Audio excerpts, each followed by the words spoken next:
Éphésiens chapitre 5, verset 22. Je vais demander à Raphaël de venir lire le passage pour nous.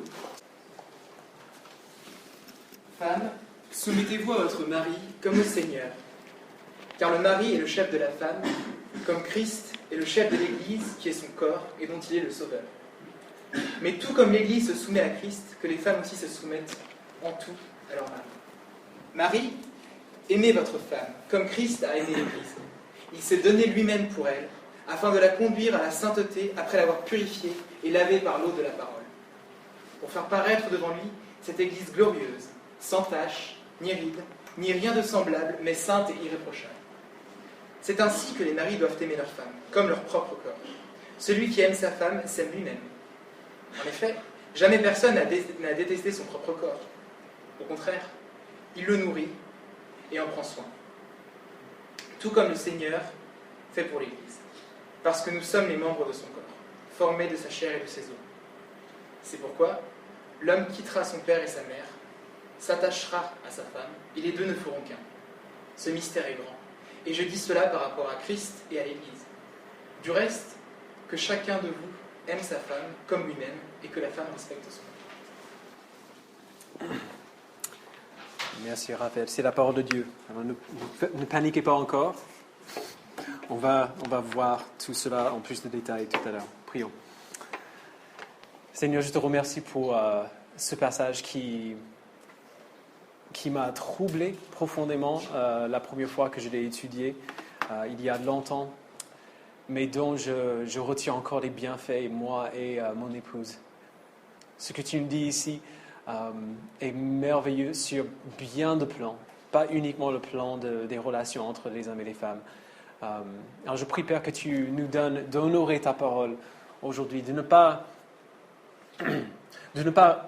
venir à ta parole avec des idées préconçues de ce que nous pouvons accepter ou non, mais plutôt de nous plier devant ta parole, de nous soumettre à ta parole pour dire non pas qu'est-ce que je peux accepter ou qu'est-ce que j'arrive à croire ou qu'est-ce que j'arrive à accepter, mais plutôt qu'est-ce que tu nous dis. Nous voulons honorer ta parole aujourd'hui. Alors je prie que tu nous donnes du courage pour le faire, que tu nous donnes de l'humilité pour le faire, et que tu bénisses la parole que tu nous as donnée par la plume de Paul. Merci Père, au nom de ton Fils. Amen. Alors, joyeux Saint-Valentin. Je vous promets, j'ai pas fait exprès de mettre ce message aujourd'hui. J'ai littéralement fait un copier-coller du découpage de texte que j'avais prévu. Et voilà, comme par hasard, Dieu fait bien les choses. Aujourd'hui, c'est tombé sur le Saint-Valentin. Alors, il faut dire que ni moi ni Loane, mon épouse, si vous avez rencontré à l'entrée, ni moi ni Loane aiment le Saint-Valentin.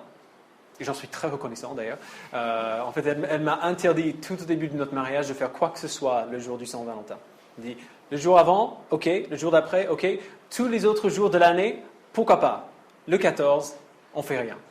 Et ça me réjouit beaucoup parce que du coup, c'est beaucoup plus simple. Et d'ailleurs, si vous aimez le Saint-Valentin, je ne veux pas vous offenser, je ne tiens aucune rancune entre vous. Il y a des manières appropriées de le faire et de le célébrer. Mais nous, on n'aime pas trop, et voici pourquoi. J'étais curieux cette semaine de quelque chose. Alors, j'ai choisi une poignée d'amis Facebook, âgés entre 25 et 30 ans. Et en fait, j'ai fait un tour rapide de leur mur Facebook pour voir ce qu'ils faisaient le jour du Saint-Valentin depuis 5 ans. Tous les ans depuis 5 ans. Et dans tous les cas, sauf un, ils fêtaient le Saint-Valentin avec quelqu'un de différent. Tous les ans. Et il disait exactement la même chose. Des trucs du genre je t'aime, tu es mon cœur, tu me complètes. Voilà, des choses bien, bien romantiques et qu'on aime bien entendre. Et d'ailleurs, ce dernier tu me complètes, ça me fait vraiment rire parce que quelqu'un d'autre t'a complété l'année dernière. Nous avons, si on fait attention à la manière dont on parle les uns aux autres quand on est ensemble, entre guillemets, nous avons une définition de l'amour qui est bizarre, qui est vraiment très étrange, et qui est bien différente de celle de la Bible. Et je peux vous le dire, celle de la Bible est nettement meilleure. Nettement meilleure.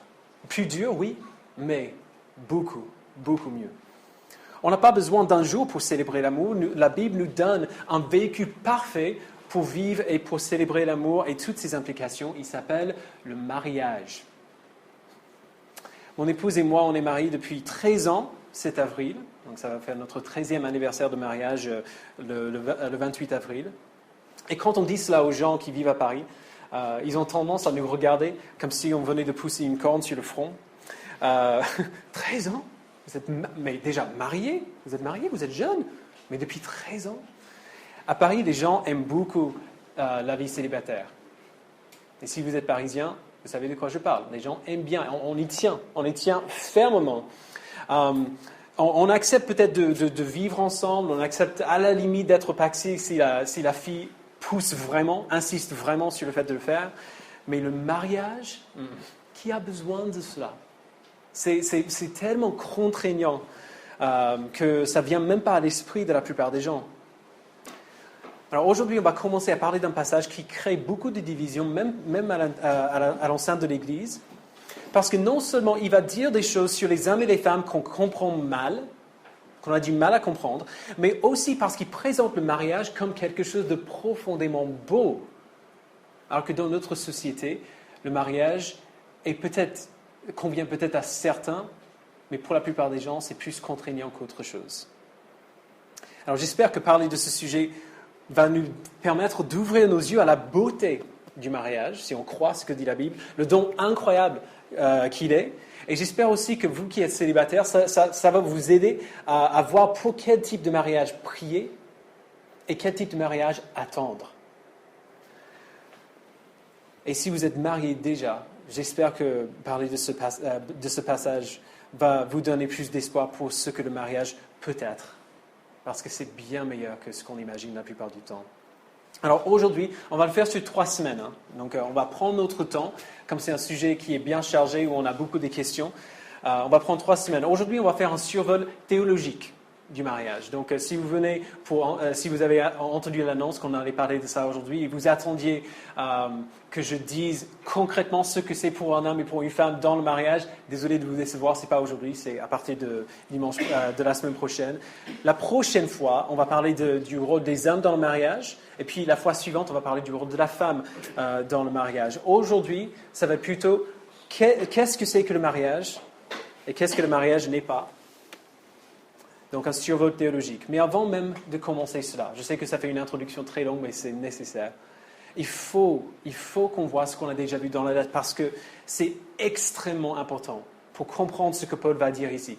Si on ne comprend pas ce qu'il a dit jusqu'ici, on ne va rien comprendre par rapport aux implications de ce qu'il dit.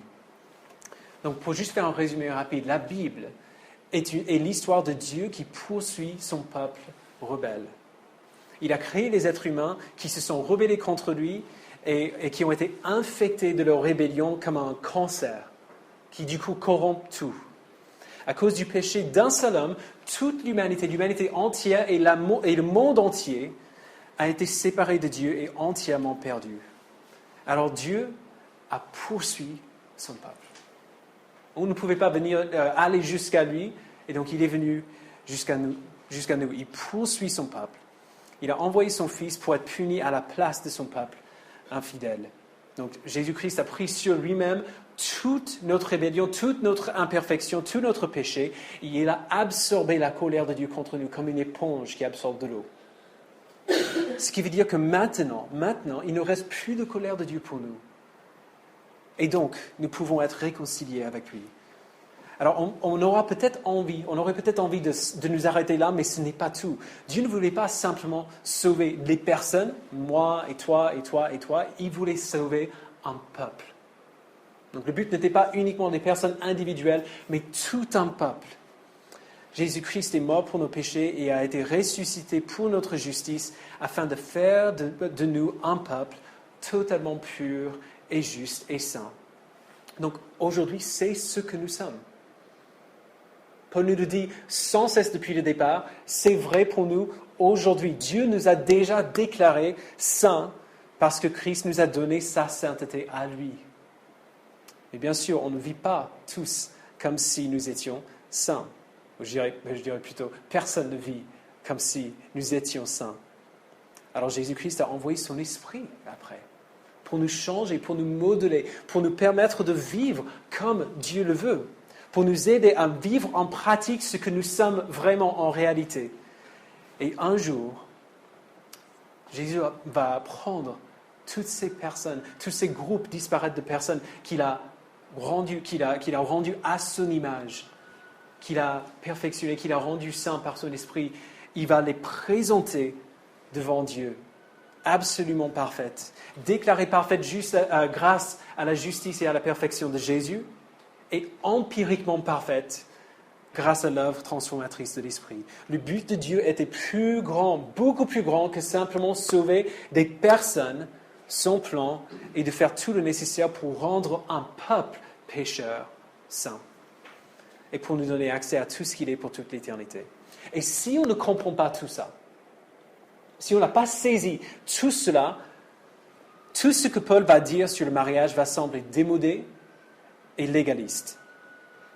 Ce sera comme des règles impertinentes qui n'ont aucune implication pour nos vies d'aujourd'hui. Mais à la lumière de ce que Jésus a fait pour nous et ses plans pour nous, le mariage prend un sens qui est bien plus grand que ce qu'on peut imaginer. Bien plus grand qu'une célébration de l'amour. Alors aujourd'hui, on va faire ce survol du mariage qui doit se voir à la lumière de l'Évangile avant de commencer à mettre les pieds vraiment sur du concret la semaine prochaine avec les hommes et les femmes. Alors aujourd'hui, la théologie, demain, la pratique. Allons-y, vous êtes prêts? On va commencer tout simplement par le mariage, ce que dit la Bible par rapport au mariage. Alors souvenez-vous de ce que nous avons vu depuis quelques semaines. On a vu que Dieu nous a sauvés pour nous faire devenir son peuple, une communauté de croyants, des frères, des sœurs, une famille qui s'aide mutuellement à grandir dans la sainteté et que nous avons besoin les uns des autres pour grandir. Vous vous rappelez de ça? Que personne ne vit sa foi individuellement, nous sommes un peuple communautaire. Si nous appartenons à Christ, nous sommes des personnes communautaires. Nous ne pouvons pas vivre notre foi seuls, nous avons besoin les uns des autres. Alors, il nous appelle à être remplis de l'Esprit, c'est ce qu'on a vu la semaine dernière, à obéir à ses commandements comme une réponse à qui nous sommes en Christ. Et il nous dit qu'une partie intégrale de cette obéissance est la soumission mutuelle. Vous vous rappelez de ce qu'il a dit au verset 21, juste avant notre passage? Soumettez-vous les uns les autres dans la crainte du Seigneur. Alors, comme nous avons lu, la soumission mutuelle ne signifie pas l'obéissance mutuelle, heureusement. Ce serait anarchique, on ne ferait rien du tout. Ce n'est pas l'obéissance mutuelle, mais le service mutuel. Nous sommes appelés à nous servir les uns les autres, à mettre les besoins des autres avant les nôtres pour la croissance et pour la maturité du corps entier. Et c'est juste après nous avons dit ça, que Paul va faire un zoom sur un groupe particulier dans l'Église, c'est-à-dire la famille, le couple, l'époux et l'épouse. Si nous savons qui nous sommes en Christ, voici comment nous devons nous comporter en tant qu'Église, et c'est ainsi que nous devons aussi nous comporter dans sa version plus concentrée, si je peux le dire comme ça, le mariage. Alors, lisons le texte ensemble. On va prendre tout entier encore une fois. Verset 22. Femmes, soumettez-vous à votre mari comme au Seigneur. Alors, ne paniquez pas, ça ne veut pas dire ce que vous pensez, pour la plupart. Je vous promets, on va y revenir dans 2 semaines. Ok, mari, soumettez-vous à votre mari comme au Seigneur, car le mari est le chef de la femme, comme Christ est le chef de l'Église, qui est son corps et dont il est le sauveur. Mais tout comme l'Église se soumet à Christ, que les femmes aussi se soumettent en tout à leur mari. Marie, aimez votre femme comme Christ a aimé l'Église. Il s'est donné lui-même pour elle, afin de la conduire à la sainteté après l'avoir purifiée par l'eau de la parole, pour faire paraître devant lui cette Église glorieuse, sans tache, ni ride, ni rien de semblable, mais sainte et irréprochable. C'est ainsi que les maris doivent aimer leur femme comme leur propre corps. Celui qui aime sa femme s'aime lui-même. En effet, jamais personne n'a détesté son propre corps. Au contraire, il le nourrit et en prend soin, tout comme le Seigneur fait pour l'Église, parce que nous sommes les membres de son corps, formés de sa chair et de ses os. Alors, on va s'arrêter là pour l'instant. Alors, les femmes ont un rôle à jouer, on voit, versets 22 et 24. Les femmes ont un rôle à jouer, et après, les maris ont un rôle à jouer. Et j'espère que vous voyez bien un thème récurrent qui vient ici, qui ressort de ces versets. Verset 22, Femmes, Femmes, soumettez-vous à votre mari comme au Seigneur. Car le mari est le chef de la femme, comme Christ est le chef de l'Église. Mais tout comme l'Église se soumet à Christ, que les femmes aussi se soumettent en tout à leur mari. Mari, aimez votre femme comme Christ a aimé l'Église. En effet, jamais personne n'a détesté son propre corps, au contraire, il le nourrit et en prend soin, tout comme le Seigneur le fait pour l'Église. Vous voyez ce qui se passe, ce à quoi il revient sans cesse. Depuis le début de ce passage, la femme est une image de l'Église et l'homme est une image de Christ. Alors c'est ça la première grande chose que nous devons voir. C'est que le mariage est une image, il représente quelque chose. Le mariage montre une image de l'alliance entre Christ et son Église. Et donc c'est normal que chacun et chacune ait un rôle à jouer. Il y a Christ et l'Église, il y a l'homme, il y a la femme. Et du coup, le mariage doit se construire comme tel, comme une image de l'alliance entre Christ et son Église. Et donc c'est pour cela que Paul va aller encore plus loin au verset 31.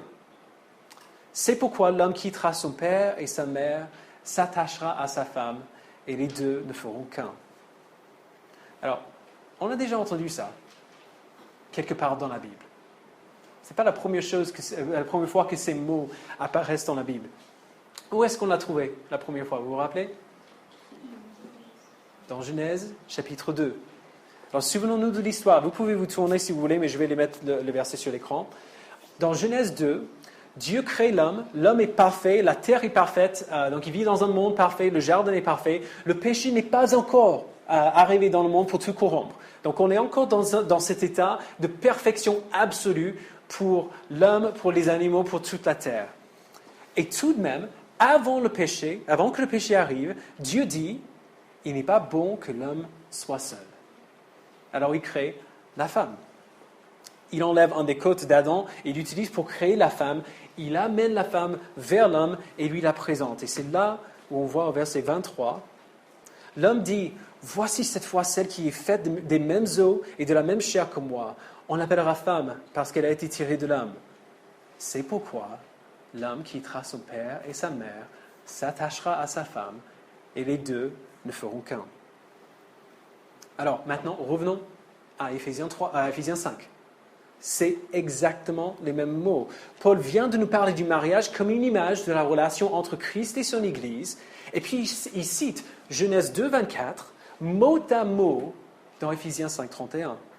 Alors pourquoi est-ce qu'il arrive à ce passage, à ce verset, à ce moment-là? On dirait que c'est un peu hors sujet quand même. Pourquoi citer Genèse 2 au milieu de son explication de comment les hommes et les femmes devraient s'aimer et se traiter mutuellement dans le mariage? Il est fait pour deux raisons. Tout d'abord, il réitère l'intention de Dieu que le mariage soit plus qu'une relation romantique. C'est bien plus qu'une relation romantique. L'intention de Dieu pour le mariage, c'est qu'il soit une alliance. Une alliance profonde. L'alliance du mariage unit l'homme à la femme de manière tellement fondamentale que Dieu les considère comme un seul être, une unité. Alors, ce n'est pas simplement deux personnes qui s'aiment et qui veulent célébrer leur amour devant tout le monde. On n'a pas besoin du mariage pour faire ça. On peut juste mettre à jour son mur Facebook et c'est bon, quoi. Le mariage, c'est deux personnes qui entrent en alliance l'une avec l'autre. Une alliance qui les unit de manière tellement profonde que Dieu les considère comme un. Mais il y a une deuxième raison qui est bien plus importante. Paul cite ce verset de la Genèse à ce moment-là pour nous montrer que tout ce qu'il vient de dire par rapport aux hommes et aux femmes dans le mariage et comment ils devraient être ensemble, et la raison pour laquelle ils devraient être ensemble, c'était l'intention de Dieu depuis le début du monde. Depuis le début de la création, c'est ce que Dieu avait prévu. Avant la chute, avant que le péché entre dans le monde, Dieu voulait que le mariage modèle quelque chose. Il dit, vous vous rappelez de ce que Dieu a dit concernant le mariage?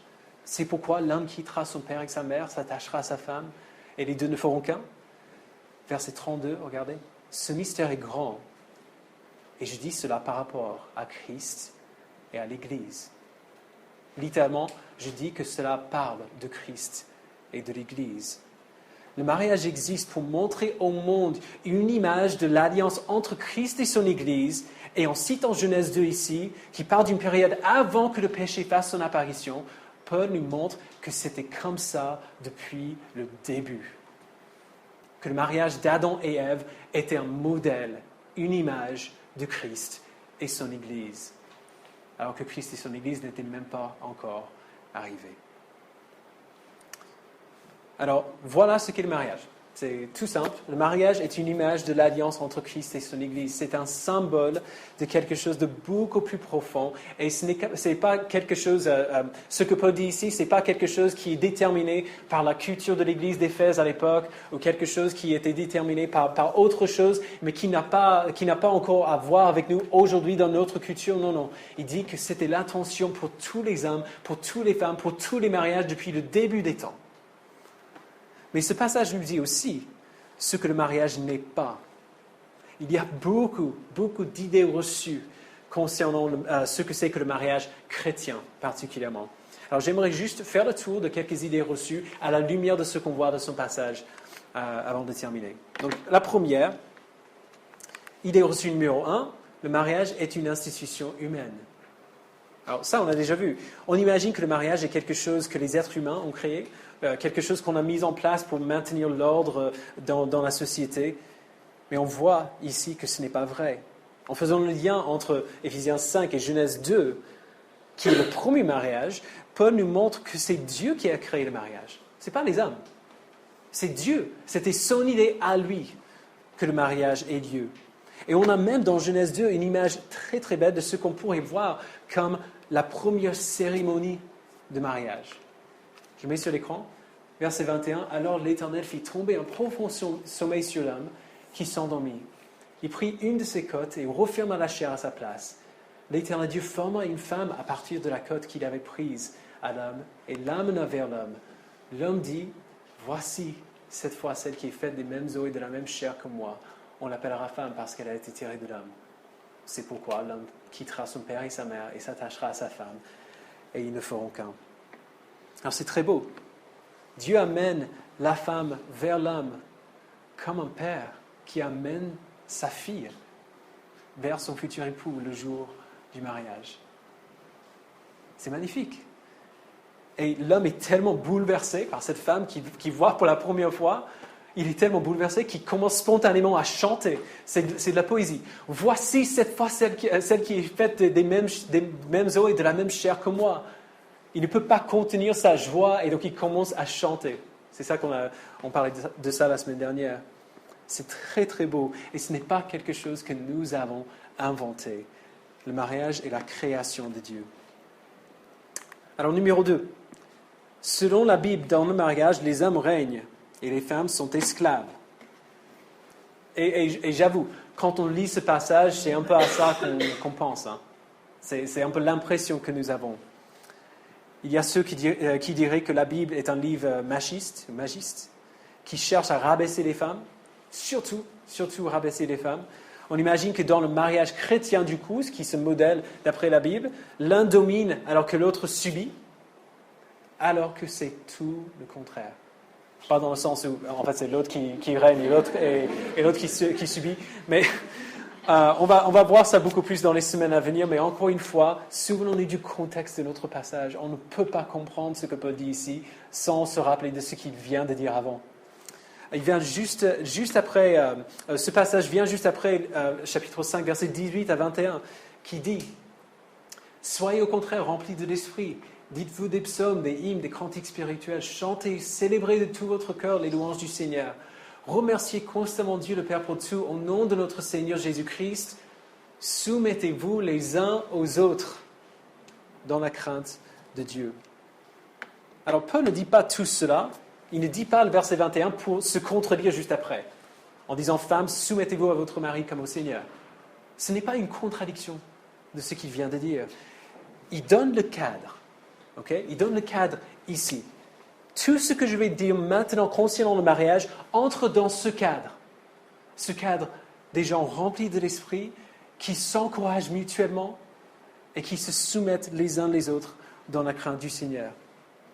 Dieu a créé l'homme et la femme à son image. Il nous appelle, on a la même valeur, on voit ça dans Genèse 2 aussi, c'est tellement merveilleux. Il nous a créé l'homme et femme à son image, on a une même valeur, on a la même dignité, on est complètement égaux sur tous les égards, mais c'est vrai qu'on est différents.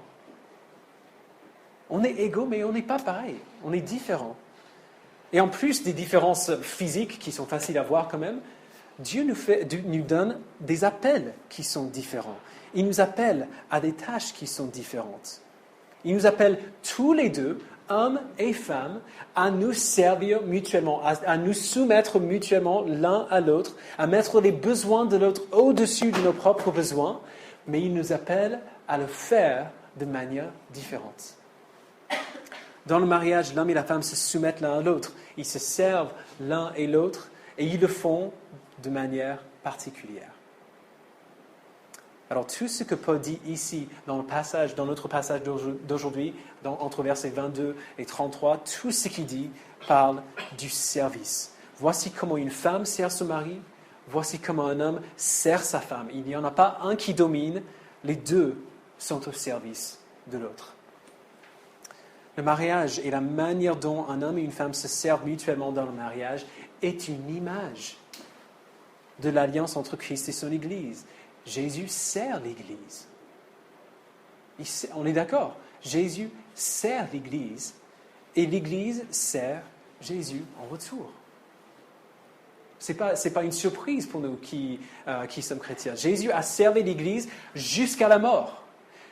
Il a servi jusqu'au point de verser son sang, de laisser son corps brisé pour que l'Église soit libre. Et donc l'Église, en réponse au service de Jésus envers elle, le sert en retour. C'est une chose qui est merveilleuse et profondément belle. Alors l'idée de faire de ça un cadre où il y a l'un qui domine, qui abuse, qui intimide, et l'autre qui subit, peu importe dans quelle direction ça se fait, c'est monstrueux. C'est monstrueux. Jésus sert l'Église jusqu'à la mort.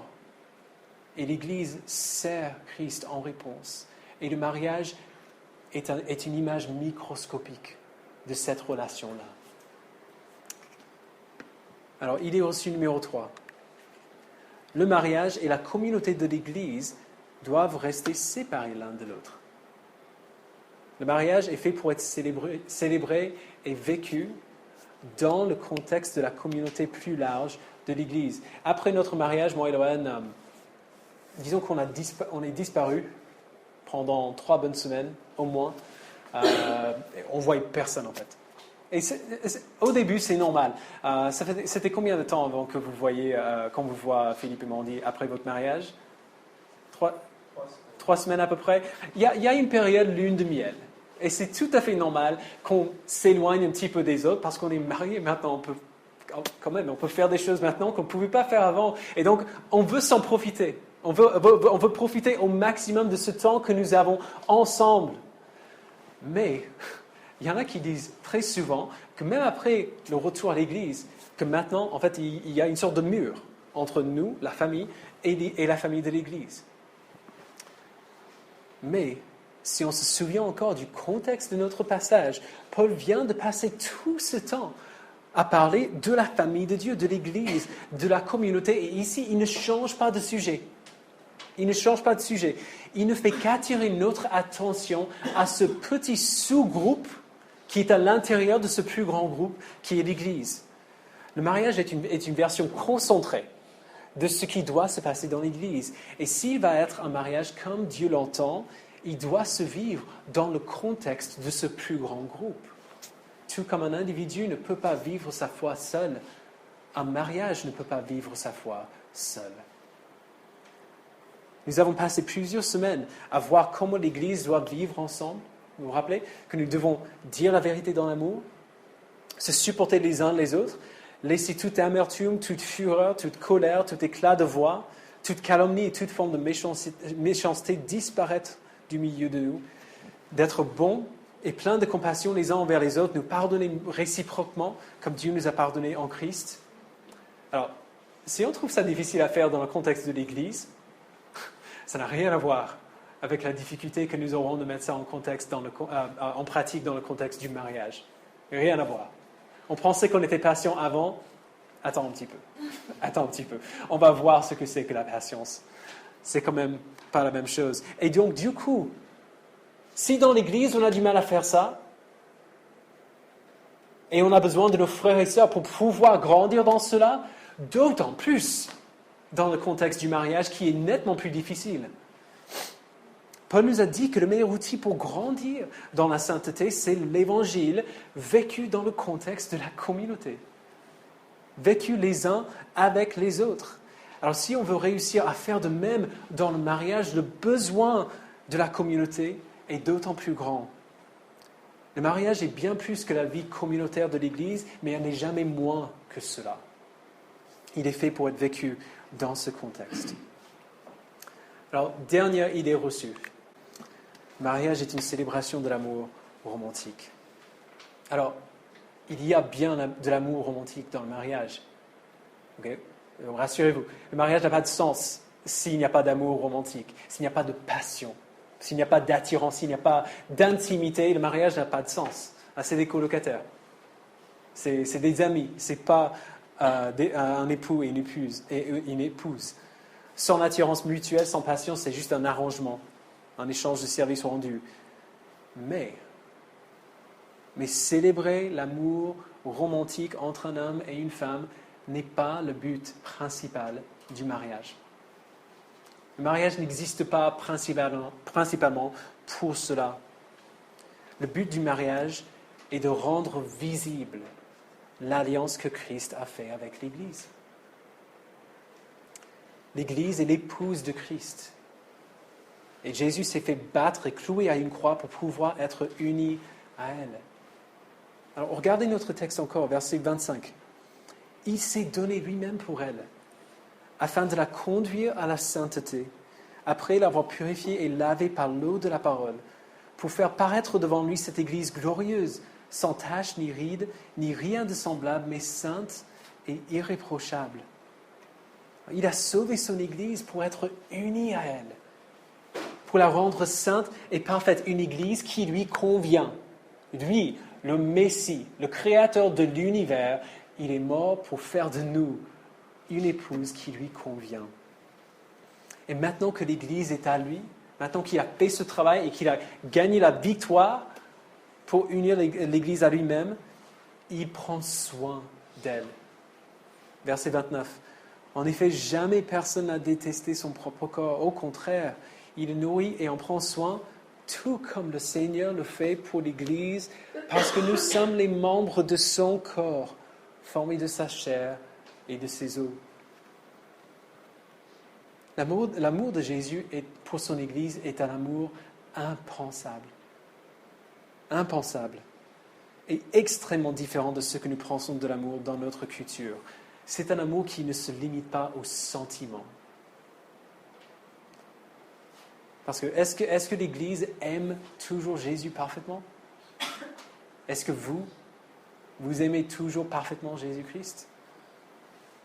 Ne nous comportons-nous pas parfois comme si nous étions encore ses ennemis? C'est pas vrai qu'on ressent même parfois des sentiments d'animosité envers lui pour ce qu'il nous demande de faire? Et tout de même, comment Christ a-t-il aimé l'Église? Il s'est donné pour nous. Il prend soin de nous. Il nous nourrit. Il reste fidèle à nous-mêmes lorsque nous sommes infidèles à lui. Le mariage est une alliance à garder. C'est une promesse à respecter. Chaque jour, Christ a des millions de raisons pour lesquelles il devrait nous laisser tomber. Il serait totalement juste de le faire. Il a des millions de raisons pour ne pas nous aimer. Mais il ne le fait pas. Pourquoi? Parce qu'il a promis de ne pas le faire. Il nous a fait une promesse. Et Jésus garde ses promesses. Il a établi une alliance avec nous. Et maintenant que l'alliance est là, nous pouvons voir que c'est une alliance d'amour infiniment profonde. Il entre en alliance avec nous parce qu'il nous a aimés depuis le début du monde, depuis avant la création. Il nous avait choisi d'être à lui. Et sa fidélité à son alliance nous montre son amour pour nous. Et elle nourrit notre amour pour lui en retour. Et donc c'est pour cela qu'il faut voir que baser un mariage sur la romance, sur les sentiments d'amour, sur l'attirance physique, sur le désir sexuel, c'est de la folie pure. Il faut que ces choses soient là, si un mariage aura du sens. Mais baser le mariage sur ces choses-là, c'est de la folie pure. Je peux vous dire un secret, vous êtes beau aujourd'hui. Vous êtes beau aujourd'hui. Mais la gravité va gagner. Les choses vont commencer à tomber. Vous commencerez à pousser des poils dans des endroits dont vous n'étiez même pas conscient. Vous savez que votre nez, vos oreilles ne cessent jamais de grandir. Un jour, vous ne ressemblerez pas à vous aujourd'hui. Alors, qu'est-ce qui se passera à ce moment-là? Et même avant, pour la plupart des gens d'ailleurs, le désir sexuel ne dure pas très longtemps. On se met ensemble et une fois que le mystère et la nouveauté de la relation s'en va, le désir commence à dessécher aussi. Donc même avant d'en arriver là, on commence à avoir envie d'autre chose. Alors si le mariage n'est qu'une célébration d'amour, qui est pour la plupart des gens synonyme avec le désir sexuel, que ferons-nous lorsque ces sentiments changent? Lorsqu'on n'a plus de désir? On va peut-être se faire des enfants pour avoir une autre raison pour rester ensemble, mais vraiment, on veut vivre comme ça? On veut rester ensemble juste parce qu'on a un enfant qui nous lie? Disons que c'est admirable de rester ensemble pour ça, mais bon, c'est quand même pas très heureux.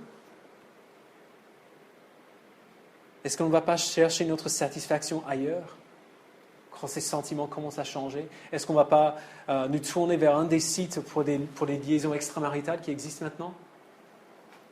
Est-ce qu'on n'aura pas envie de partir? Est-ce qu'on ne va pas chercher du réconfort dans des fantaisies?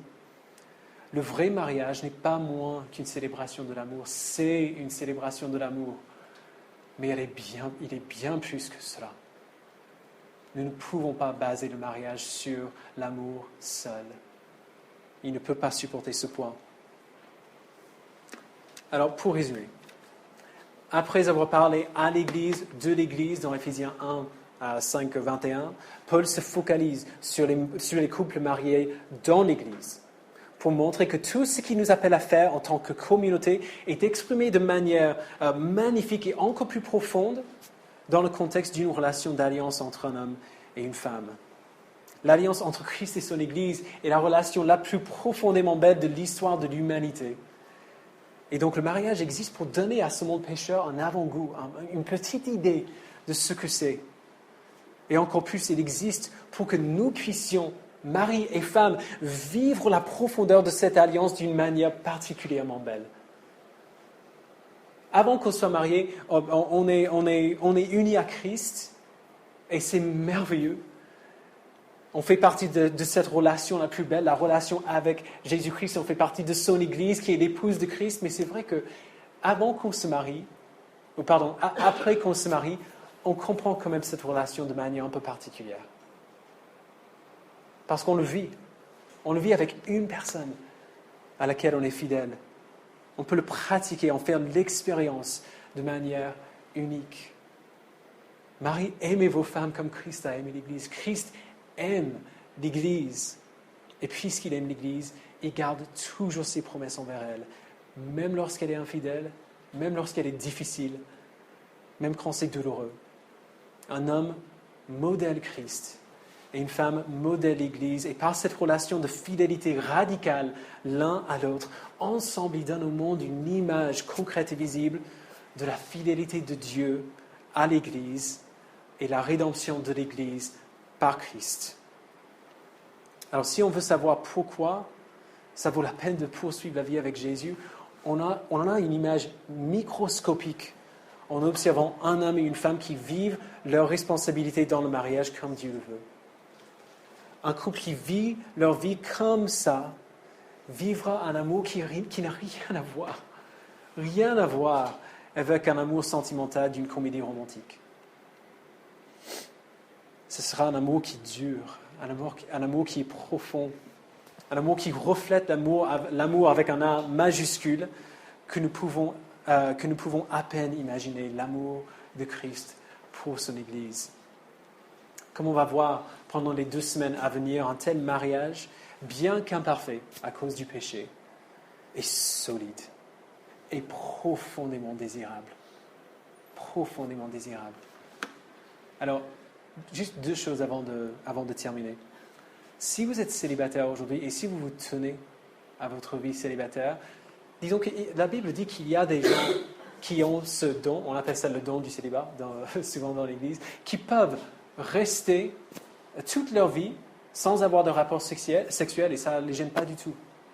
Donc heureusement qu'il y a des gens comme ça, heureusement qu'il y a des gens comme l'apôtre Paul, des gens comme Jésus, qui étaient quand même célibataires.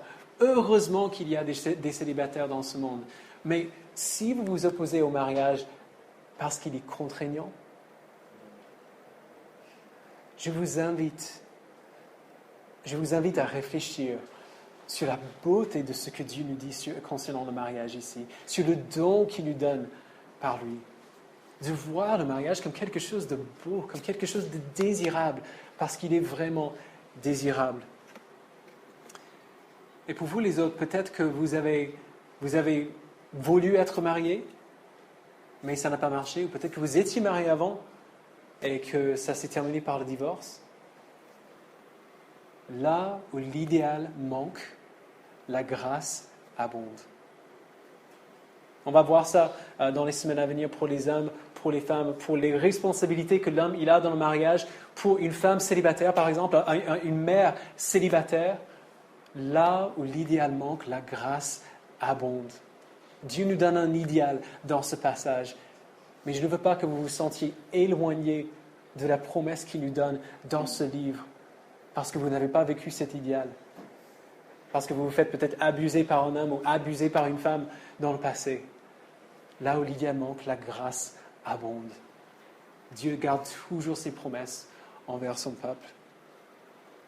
Alors, ce que tout cela veut dire pour les hommes et les femmes en particulier, et ce que ça veut dire pour vous qui êtes célibataires, on va commencer à voir ça la semaine prochaine. Prions.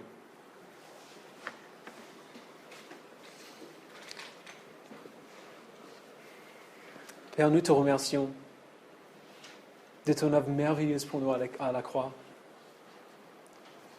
qui a racheté pour nous notre sainteté, qui est ta sainteté, qui nous a unis à toi de manière tellement fondamentale que lorsque Dieu nous regarde maintenant, il ne voit que ta sainteté, il ne voit que ta perfection que tu nous as donnée en échange de notre péché. Tu prends soin de nous, tu nous nourris toutes les semaines, tous les jours de notre vie, tu nous nourris. Tu nous donnes ce qu'il nous faut pour vivre pour toi. Alors je prie, Père, que tu nous donnes de voir que le mariage, qui est tellement peu vécu de manière biblique dans notre monde, même dans l'Église, que tu nous donnes, Père, de voir une vision beaucoup plus élevée de l'institution du mariage. Qu'il ne soit pas uniquement une célébration d'amour, mais en plus de cela, qu'il soit une image de l'alliance merveilleuse que tu as faite avec l'Église. Je prie, Père, que tu nous donnes d'aimer les dons que tu nous donnes, que tu nous donnes d'aimer le don du mariage, que tu nous donnes de le désirer, mais que tu nous donnes aussi la sagesse de savoir attendre pour le mariage qui te convient, l'homme ou la femme qui nous convient. Merci, Père, pour ta parole. Je prie que tu nous donnes de l'aimer et de la vivre dans toute sa splendeur. Au nom de ton Fils. Amen.